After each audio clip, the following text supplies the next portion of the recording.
to the Audible Live at an exciting Thursday night game as we're watching the Saints and the Cardinals. Thanks everyone for joining us here, week 7. And in some ways, it still feels like week 1 as we're finding our way around the league, around our fantasy football lineups. And the title I picked for this week, given the Saints were playing tonight, Matt, was the Saga of the Saints quarterback. And I guess it could really be about 3 players. But tonight, we've seen Andy Dalton throw a beautiful, perfect deep ball to Rashid Shaheed from Weber State. We saw now look, I mean, it's one of those things that's like a regular compulsory fundamental, but just through that perfect timing crossing route. Kevin White, hello, welcome back. Kevin White, looking good on the hoof too, right? Looking like the West Virginia Kevin White on the hoof. And otherwise moving the offense, but also Andy Dalton throwing into double coverage in the end zone, interception. And then we just saw him throw a pick 6. And we've watched this situation, Matt, where you have Winston's hurt, then he plays, then he doesn't play, and, well, we're not going to play him until he's 100%. But then Dalton was on the injury report this week too. Almost made you wonder if Taysom Hill was maybe going to start. He actually had a touchdown tonight. Dalton's other touchdown was just a short little flare out to him, a screen pass, basically. I think that Al Michaels put it perfectly when he said he barreled into the end zone. But I guess it's really maybe a fool's errand, Matt, to try to go into Dennis Allen's head. But it matters. It matters for Chris Olave. It matters for Michael Thomas if and when he ever gets back on the field, just for this offense. And for Alvin Kamara especially, who's obviously best suited in a Andy Dalton offense. How can we forecast this, and what would you do? Well, when you have 3 quarterbacks, it means you don't have a quarterback. I think that's probably the best way to sum it up, because your team really needs to have an established leader there. And of course, they wanted to lead their best foot forward, hoping it would be Winston. But all those injuries have been unfortunate. And I think that it's probably put a little bit of an impediment in some of that progress he made in the off seasons with his game. And then with Andy Dalton, you kind of, what you see is what you get with him, which is that there's a level of competency, and then there's a level of when he starts to get excited, either, in terms of maybe the opposing defense forcing him to do some things that he's not comfortable doing, or gets him a little bit overthinking or underthinking. Mm-hmm. And then you see the Andy Dalton that's bounced around the league for in recent years. And that's just, a journeyman starter at best. And Taysom Hill, he's, you got to give him credit, because he's a terrific red zone player, and his quarterback experience allows him to be a good red zone manager in a way that if you took a kid who was maybe a running back or a wide receiver and put him in that area, you wouldn't have as expanded of options. But Taysom Hill can throw some timing routes. He understands how to manage the game, because he was raised in this game as a quarterback who just happens to have a tight end's build and a running back's sensibility. A linebacker's mentality. Yeah, exactly. On return duty, a gunner. A gunner's mentality. So, and it's great because you can use all those, you can use a lot of these old style plays to be able to run, where it's not just about trickery. You can do trickery with him because of his experiences, but because of his physicality, you can just say, look, what we're going to do, just to try and stop us. And just as Adam and I were having a conversation earlier today, is that sometimes predictability is not a bad thing. Oftentimes it's a very good thing, because we may comment about the unpredictability. This offense isn't predictable. We knew that was coming. Well, as Adam said, everybody knew what Peyton Manning was going to do. He was playing in the same offense for a decade, and it wasn't unbelievably, complicated. It was just very precise. Well, the same thing goes with, old Mike Shanahan, who probably taught Kyle, look, if a play works, keep going till they prove to you that it doesn't. And that's what a guy like Hill does. So I think for this team, the best option you have is Chris Olave, because he is he's the healthiest. He's the healthiest receiver. He's the best athlete, combined with technician, with that health. And because of his technical skills that you can use outside and inside, he's probably your safest bet. He's like the nicer version of what I call the Daniel Bellinger, Saquon Barkley offense in New York, where those are your best guys. Well, that's great for Barkley, but if your best passing play is basically a flat route to Daniel Bellinger that he turns up for 8 to 13 yards, I mean, that's good. I guess that's good for Bellinger, but it's not good for fantasy GMs. And I think this is a little more advanced because regardless of the quarterback, if you're talking about Winston or Dalton, Olave will be fine. If they have to throw Taysom Hill in there, then just it changes things. Maybe Traquan Smith because he runs crossing routes. Yeah. Michael Thomas had some good games with Taysom Hill. 2 games with like about 9 for 100. He has to get back out on the field. But let's really quick on Dalton, who's thrown another pick 6. Matt, during your take, he threw another pick 6. So I mean, maybe he's resolving it. There's the saga. The saga of the Saints quarterbacks. What happens while we're talking about the Saints quarterbacks? Do I need to be like flashing back to shows with you, me, and Cecil when I used to troll Cecil with the Alfred E. Newman pictures of Andy Dalton when he was coming up? I miss those days a little bit. You were a master. You were ahead of your time, Matt. The way that you were mixing in multimedia and you were basically creating memes in real time, and maybe a little more of that. Just because this game is going to get boring with Andy Dalton throwing interceptions. But and you mentioned this about Andy Dalton. It's obviously happening now. And I think we can use Andy Dalton as an example. And I'm sure this is something that you can observe when you're watching players, quarterbacks for the RSP. Emotion, right? It's the way emotion skews your thinking. And I think with Andy Dalton, we see this with so many other quarterbacks, that there are things that can happen, maybe if they're confused, if they feel like they're under duress, if they feel like they're in danger, that it speeds up their thinking and then bad things happen. So that's, like you said, Andy Dalton still is who he is, and he's answering this for us in a way that, well, I mean, this is what you're afraid of with Winston, but with not the value add that Winston gives you as a downfield passer. Taysom Hill, that's a fun topic. That's a fun topic because all of Sean Payton's mad scientist stuff with Taysom Hill. And look, Taysom Hill doesn't teach us anything about any other player but Taysom Hill. Like he's a one-off. But Sean Payton identified that and has turned him into a player. I think, Matt, what I think Taysom Hill really gives you is, I mean, first of all, as you outlined, he's been doing this long enough now that he's really comfortable. And I think it makes the team comfortable, right? Because there's a sense of that package play, gadget play, speaking about sped up thinking, where even for the team that's running it, it's still like this emphasis, like this is our one chance to run this play.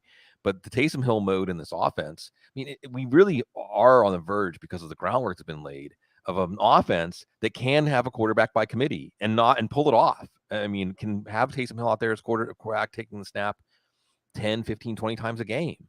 Pick your spots. And you also, what the Taysom Hill playbook gives you is that ultimate run pass deception. And you may only pass once out of every 5 times, but that one time, if you pick your spot, it's kind of almost like a fake punt where you're going to catch them so off guard, because as soon as they see Taysom Hill, like you said, Matt, they're like, oh, we know what's going to happen here. Old school hat on a hat football, and some guy that's running at you and ready to run you over. Yeah, and part of that too is that when you have that element, you can also run the constraint plays off of that package and trust it. And when I talk about constraint plays, I'm talking about things like, say, for instance, every play has built-in alternatives that the team usually doesn't use unless the defense is cheating so far to stop one aspect of that primary play that it leaves itself wide open in a vulnerable spot. So, for instance, think of the Baltimore Ravens, and where they have Devin Duvernay motioning behind Lamar Jackson, and Lamar Jackson has a play action power play with a pulling guard to the running back, and Lamar Jackson boots to one side, and it's a run pass option to that right side. Well, the primary play is that run pass option with him either running or throwing to that side. But the one built-in constraint is handing the ball to the running back. Right. If they cheat too much to Lamar. Another constraint is handing the ball to Devin Duvernay. And a third one that you might see one day is faking the ball to Devin Duvernay, running out to the right side, and Devin Duvernay and the left half of the offensive line sliding out into the flat and throwing a misdirection screen to the opposite side, or a misdirection deep route to Duvernay on a vertical after he just basically sneaks behind the defense. And those are constraint plays. And when you think of Taysom Hill as a player who can be that grunt runner, who can be the receiver, and also be the quarterback, and you can trust him enough to execute these schemed plays. You may not trust him to like make the reads Lamar Jackson can make on a progression-based play, and diagnose the pressure and the coverage in an advanced manner that you would have a top quarterback, but you're not telling him like you're telling a running back or a wide receiver, under no if this doesn't come up under no circumstances, just take the loss, just flop. Right. You know, with Taysom Hill, they trust him enough to know that he can do things for them like that, and he can execute all those things. And that's what makes it so compelling, because you literally now make the constraint plays a real possibility, a real believable thing that is going to work out. And that's probably why, like you said, he's so unique. You bring that up, is that other than like starting quarterbacks, and the starting quarterbacks don't have the receiver element, and they don't have the power rusher element. The last guy to have that was Cam Newton, and you didn't want him to get banged up. With Hill, yeah, you'd lose something with him, and it would stink, but you're not depending on him as much. So in a way, you can actually expand on what you do with him and drive opposing defenses nuts. Yeah, and maybe Jameis Winston and Andy Dalton's flaws will push us into a situation here where we really will get to see Taysom Hill 15, 20 times a game. We may see him more even in the second half of this game. And what does it mean for fantasy football, Matt? Well, they classified him as a tight end, so you get to play a part-time quarterback as your tight end, and it's working out. He has a touchdown again tonight, and I have to say, in the 16 years I've been doing this, I haven't had to contemplate whether we tell people to start an option quarterback at tight end, but it's working. He's the modern day. Do you remember Jim Jensen with the Miami Dolphins, the Swiss Army knife that they would put in the place of Dan Marino on occasion, in the red zone? He's like the expanded modern iteration of Jim Jensen.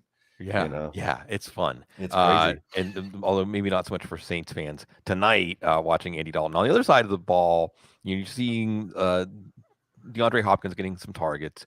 You did see Kyler Murray create an extended play early on, catching Wan'Dale Moore in stride. Wan'Dale Moore had a chance to catch a ball in the end zone. This is what happens. You go to Wan'Dale Moore in the end zone. He commits offensive pass interference, does get open with it, does get separation with the offensive pass interference, and then juggles the ball instead of catching it. And you've seen, Benjamin break off a good run with patience. And this is where I'm going to hand it off to you, Matt. You've seen Keaontay Ingram, and I think we continue to expand our levels of consciousness on understanding the layers of a player, right?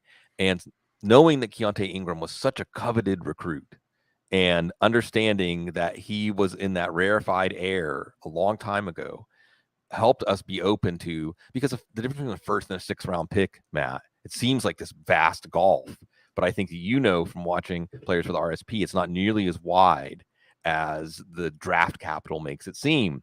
There are a lot of people, including you, like Keaontay Ingram. What do you see on a reception? You see how sudden he is.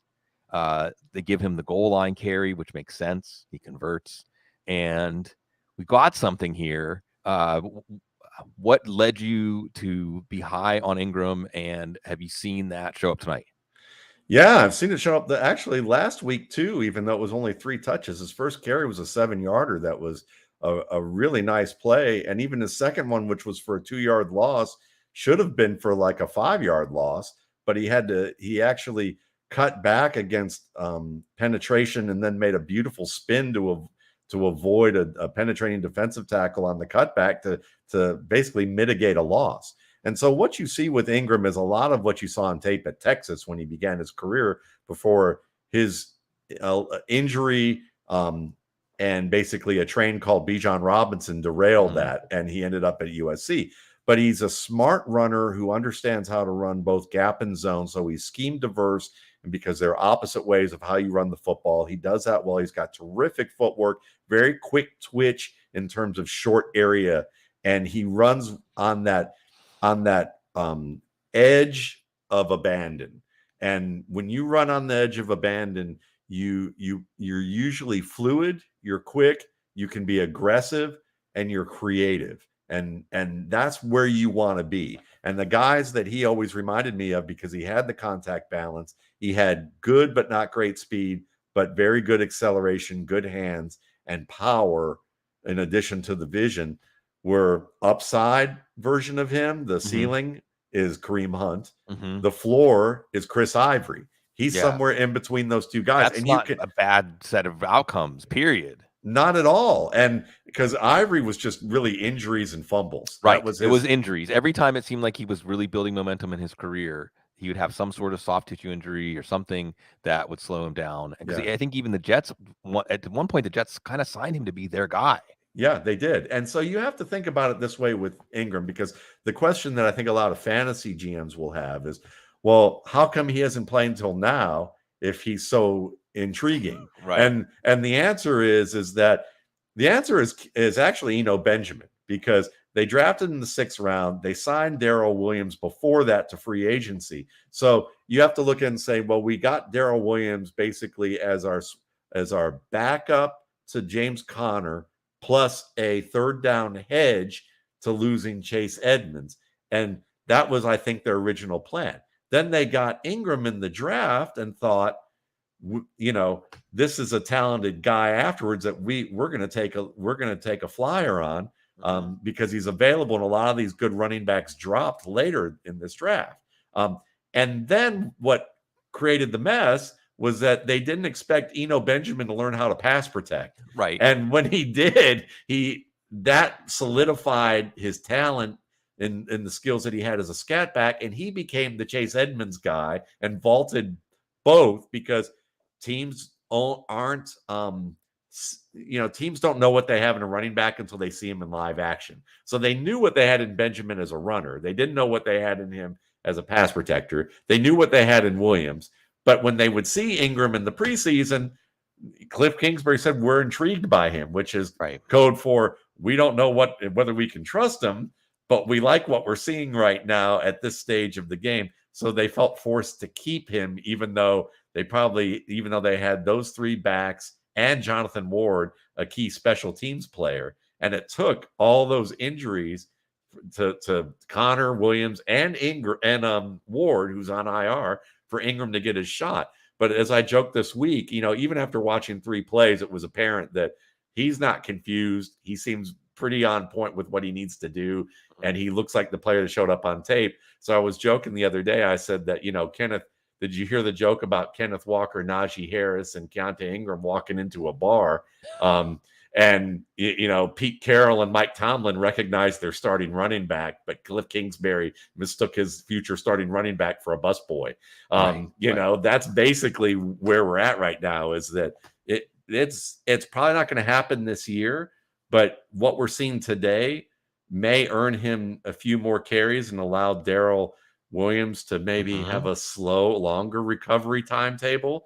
And he might usurp Darrell Williams because he's going to be cheaper. He's younger, and he's a little more dynamic. He may not be as proven. So if he makes mistakes, they'll put Darrell Williams in there in the conservative coaching mindset.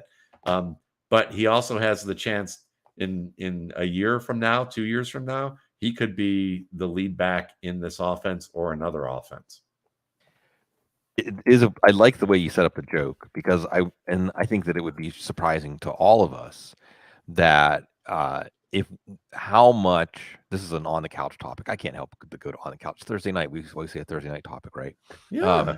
How much our perception of players would change if we didn't know their draft capital, and we watched players and we just watched them and we just didn't know. We just knew their names, or maybe we just knew their numbers, but we didn't have a backstory of this is what the team thought of them, or this is what they had to give up to acquire the player, or even this is what the player got paid.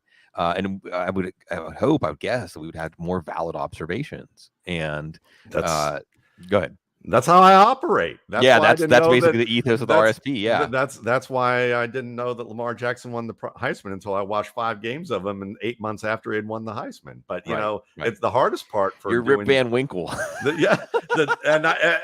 do it on purpose, because Yeah. it's like, at the end of the day, I've always tell people, a lot of fantasy players who are new to the RSP always go, can I just buy the post draft by itself? And I say, you're going to want the pre draft eventually, because it's really the basis for all the work. And the post draft, while there's valuable post draft information that can be worthwhile, it's that 2-3 years or 4 or 5 games down in the line where, after you've done all the machinations of accounting for draft capital and the things we think are going to happen, sometimes talent just gets to come to the fore because the opportunity presents itself. And that's where the original work comes into play. The hardest work I usually have to do is having to account for the stuff after I've done the real work of evaluating the player, regardless of what people are. I find out later people think of them. It's afterwards when all the fantasy people start asking me questions like, well, he got drafted here. What, and he got drafted in this round. What do you make of that? And that's where we get prone to overthink a lot of things. But it's very important to do sometimes. But sometimes, in cases like this, when the opportunity arises, you see a Keaontay Ingram or even a Skylar Thompson for a truncated first half, and you see the skills that could be on display for them down the line. Yeah, it's going to be fun to watch Ingram. And look, every year, folks, every year, fourth string running backs become important fantasy players. Maybe not by week 7, but it might be happening.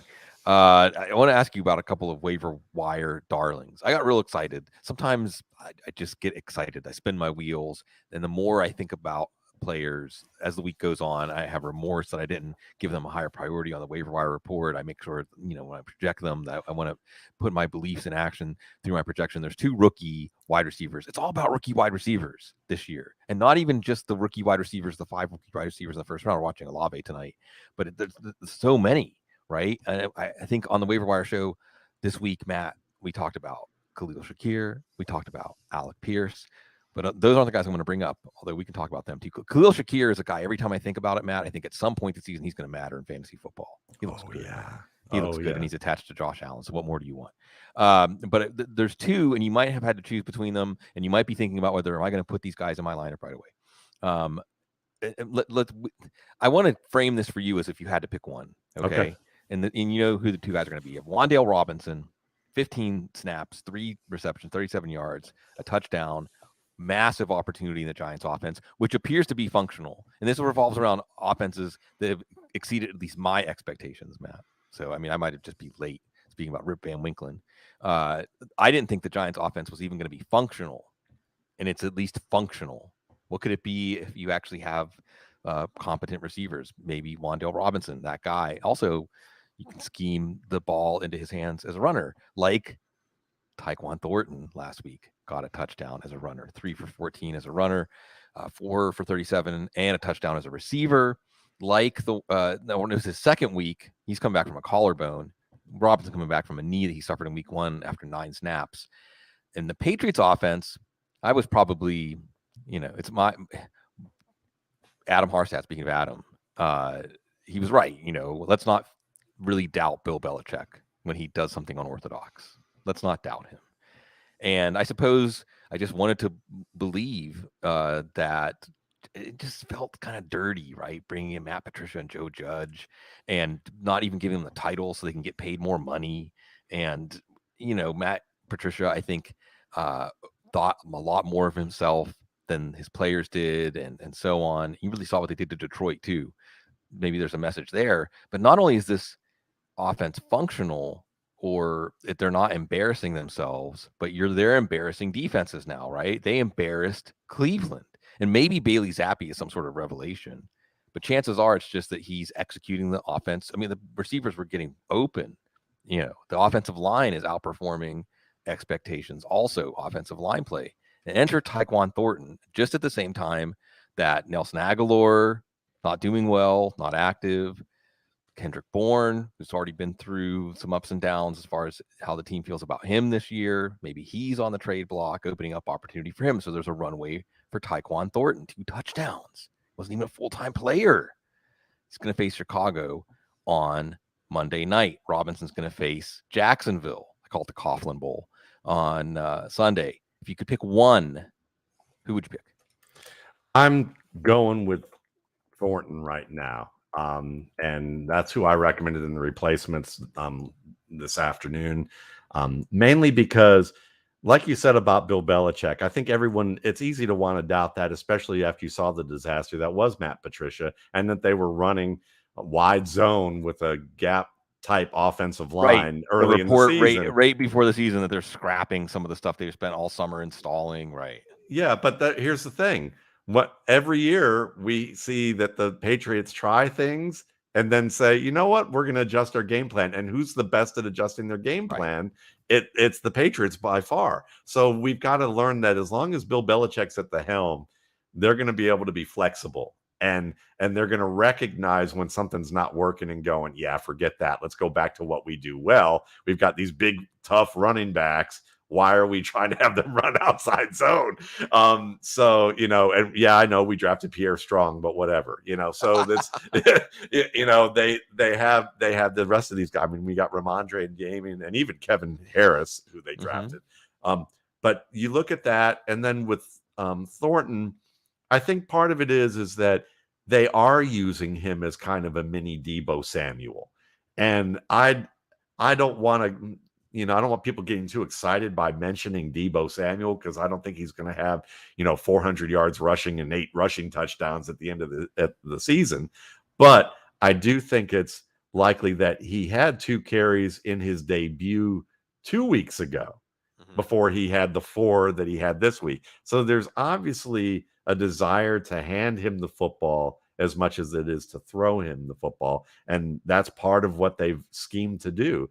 And he's not, an unbelievably refined rookie. He's not Chris Olave as a route runner, but he showed at Baylor the propensity to learn fast, and that he was technically sound at the things that he did well. And obviously he gives him that speed, and he was a consistent pass catcher or had some promise to be consistent as a pass catcher. So I like the upside of going with him. And the only reason he's not as safe as Wan'Dale, because Wan'Dale fits what Daniel Jones does best, which is throw checkdowns, and you can, and he runs those intermediate and shallow routes working across the field that work well in that capacity. So if you're just looking for like a safe handful of points with the upside of a touchdown, I think Robinson's the safer play. And while with a different quarterback, maybe a different scheme or better players surrounding him, he could be a lot more than that fantasy-wise. He has more potential for that. I think Thornton's already in that situation with the quarterback that he will have in Mac Jones. And the only risk there is that maybe they don't have the same rapport that he and Bailey Zappi have, because he and Zappi were both backups. But Thornton did get first-team reps before he got hurt late in the summer. And so those first-team reps was some rapport building that he would get a chance with Mac Jones. And so I think that really it just comes down to who's better at scheming plays. And while Dable's no slouch and very good, I think that there's more opportunity with the executors of this offense in New England to get more upside from Thornton, especially because Devontae Parker's kind of a one-note guy. Throw it up and hope that he gets it, that wins it. Jacoby Myers is terrific, but he's the only type of receiver they've ever been good at drafting, which is the slot guy. And Bourne, they're obviously sour on. Like he did something to somebody's cereal. So and I think Thornton is that guy that they're hoping can be their Kendrick Bourne, replacement, and they're trying to give it a go right now. Yeah, and Taysom Hill just hit Chris Olave for a 41-yard reception. Look at that! Well, see, making me eat my words on what he can do with Olave. Yeah. It's gonna get it. What kind of throw was it? I didn't get to see the throw. I'm just watching. I'm watching the game unfold. I don't have it, but I'm excited to go back. But look, I think we have to contend with that. Taysom Hill getting whoever the quote unquote starting quarterback is for the Saints. Taysom Hill is not going to go away and everybody who had the instinct to go in and get him as a tight end and take advantage of this loophole. Good Sean for Jackson them. was on a slant, actually. Just so hey, and Olave's got the speed. So yeah, a couple of times now we're seeing this big run after catch gains in Arizona in that defense. We'll see if the Saints can make this a game. Kind of under the radar, not really that big of a story because the team went 4-2 when he was out really 4-1. Dak Prescott's coming back this weekend, man, against Detroit too. Woo. So with that in mind, that Detroit's the opponent, we can almost put this in a percentage term, and you can allot the percentages however you like.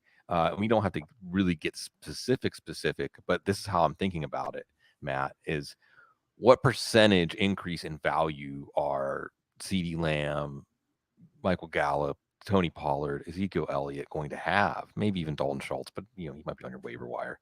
I don't know if he's going to stay healthy. But those big four, how much of an increase are they actually going to have going from Cooper Rush to Dak Prescott?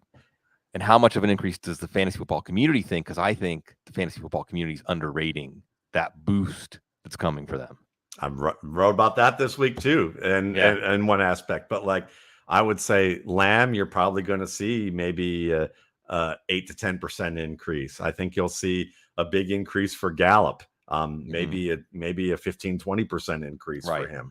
I think then with Pollard, this is where it's interesting for me. For Pollard, I think you're going to see a minimal increase, only because I think that while he's being used more in the red zone right now, I think part of that is because with Cooper Rush, they wanted to present a clear receiving option to him.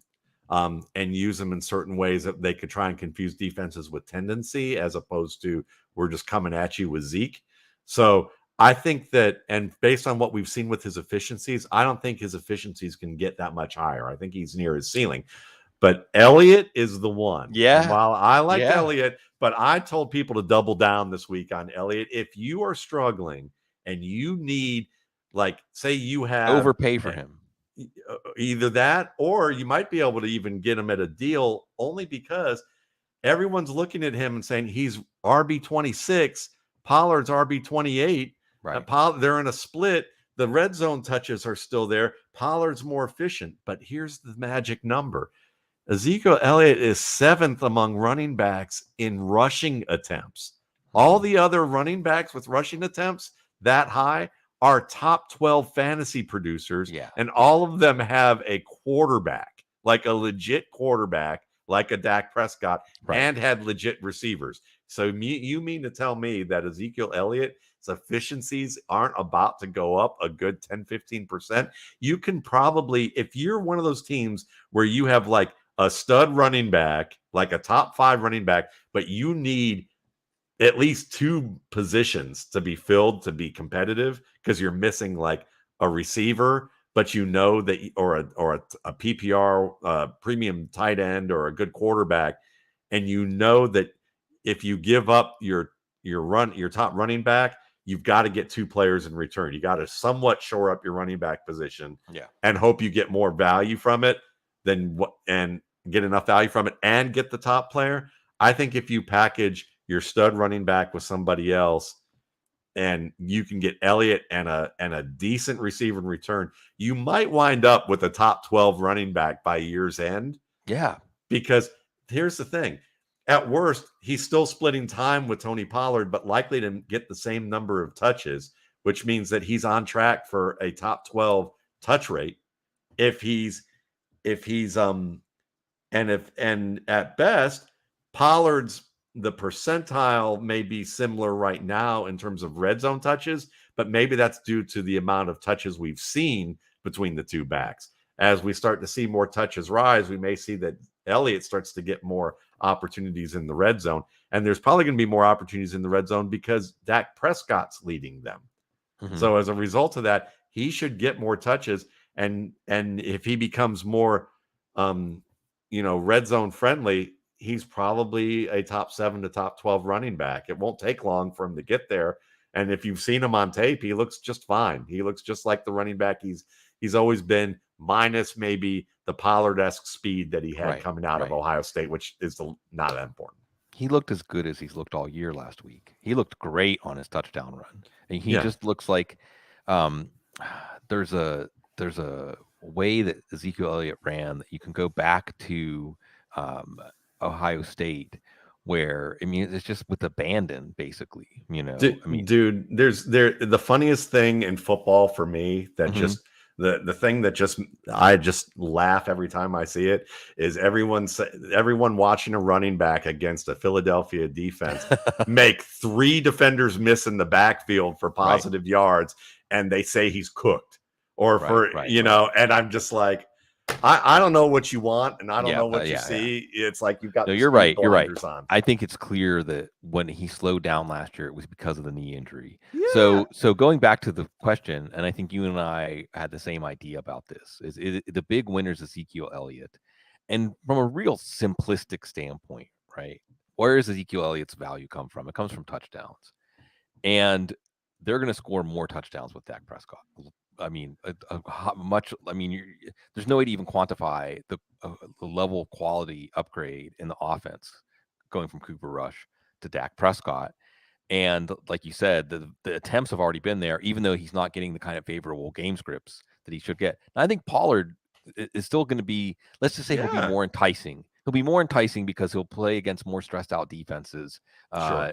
And Gallup and Lamb will get boosts. With Lamb, I think, unfortunately for Lamb, you're not going to get him in a situation like, say, in Arizona, a team that would have to pass a lot going forward because this is a team has a blueprint of running their offense through the backfield and the defense, which has been pretty good this year.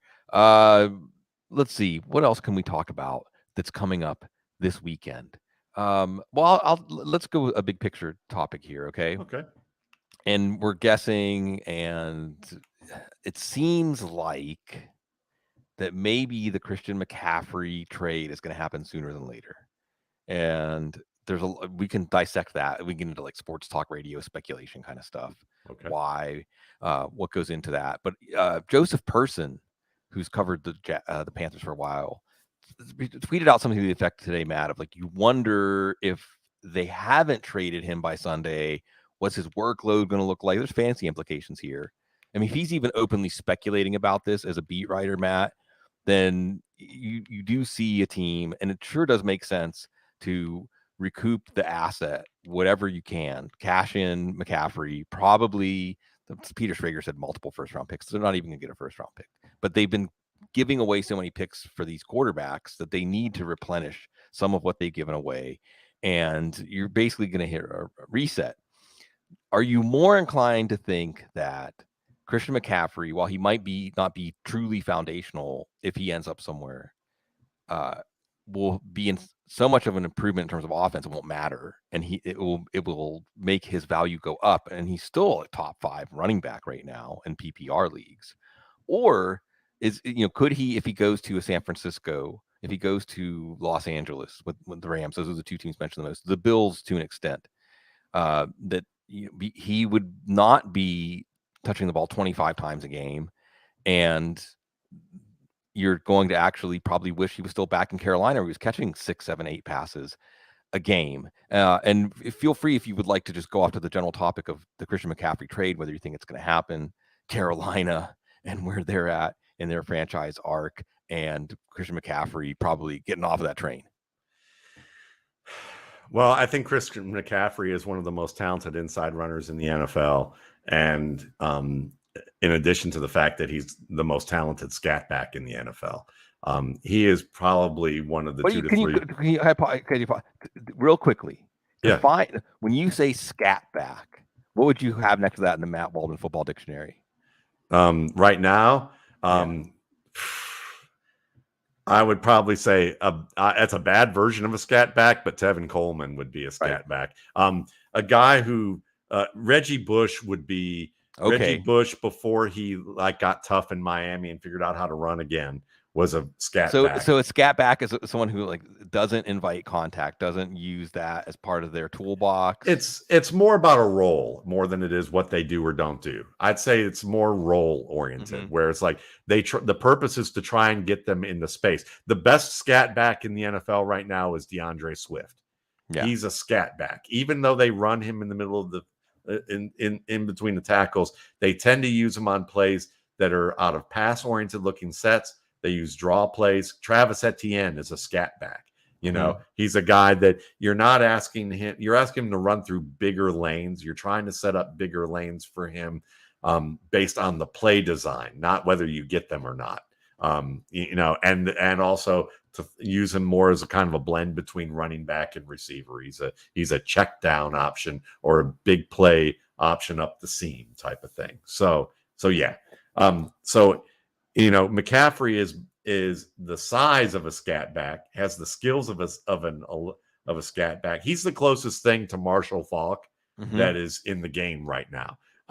And he just happens to be on a team that was like the offensive line equivalent of the Marshall Faulk Indianapolis Colts before he got set free to play in the Rams offense. So that should give you an idea. If I'll just say this, if he winds up in San Francisco and Kyle Shanahan pulls the junk that he's pulling right now, and I swear to you, I am kidding when I say this, but if the police need to find a suspect for an assault, I will probably be that person. They will be checking to see if I've been on any planes lately. Because if he screws that up, I will be going off just from a fan perspective, a fan of running backs. Right. If he messes up Christian McCaffrey with all his shenanigans, I will lose my stuff. But I expect that if they get Christian McCaffrey, even Kyle Shanahan won't mess that up. Now, here's the caveat. It might take 4 to 5 weeks for Christian McCaffrey to learn that offense, to trust his teammates, and to be able to execute in all those situations that they'd like to use him. So this year may not be the best year to judge him on. And you might be frustrated in that perspective. But at the same time, as smart as we know he is, and as talented as he is, I wouldn't be surprised if he's that guy that he comes in and like, he already knows the offense and we already trust him more than we trusted all our other backs. This is a superstar. We can't believe we got him. Right. Sounds like to buy. That's a recommendation to buy and be patient. And we are so happy to be able to serve you as we're watching Saints get the ball back 28-17. We'll see more Taysom Hill. Thank you, everybody, for coming out on Thursday during halftime, during the third quarter to hang out with us. And we'll be back next Thursday at 9:30 Eastern. Going to bring some more guests in here. And we've got another weekend of football. Matt, I've been saying going into the weekend, feel confused. And going out of the weekend, I feel confused in a different way. And I think I know things. And then I watch another round of football. But it's really great. And I think that it's always just like I've been quoting Pete Rozelle and his piece from the New York Times back in 1982 when people were complaining about mediocrity, parity. It keeps us guessing. It keeps us off balance. It keeps us trying to understand always the why and the how of what we just saw and apply it going forward. And it's a fun exercise always with all of y'all out there, and especially Matt Waldman and all the great people at Footballguys. So get your RSP, check out the top 10 every Monday appointment reading. And otherwise, keep on supporting us, and hopefully we'll keep on providing you something of value, which is a great joy for us because you're so